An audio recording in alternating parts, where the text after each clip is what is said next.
As Mark Watney puts it, how do you science the shit out of this film?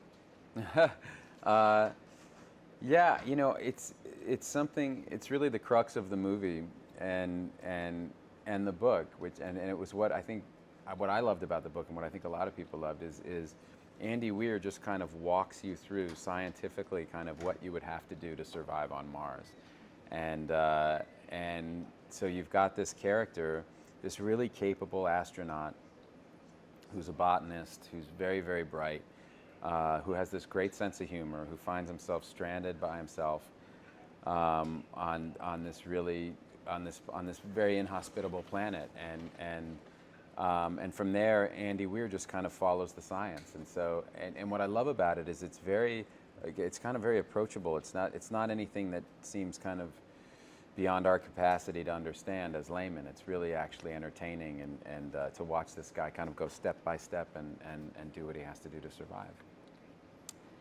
Why does the world become so transfixed with Watney's predicament? Well, I mean, I think the character represents, the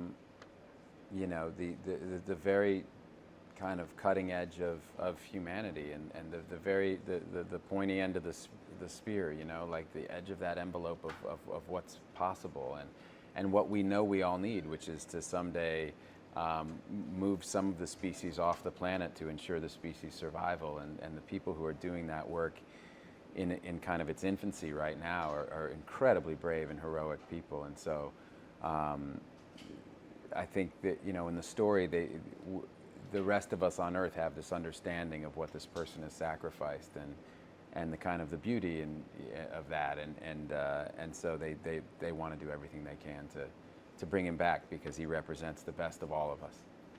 What is the most crucial battle Watney must fight?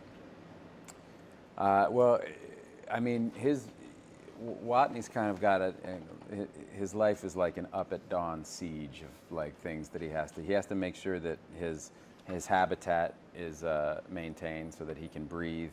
He's got to make sure that the water reclaimer is working so that he won't die of thirst, and he's got to grow food for himself or else he'll starve, and he's got to keep himself from going totally crazy on a planet by himself. So every day is a pretty busy day for him, and he's pretty entertaining as he goes about doing what he does. Then last question, how does Watney embody humanity's pioneering spirit?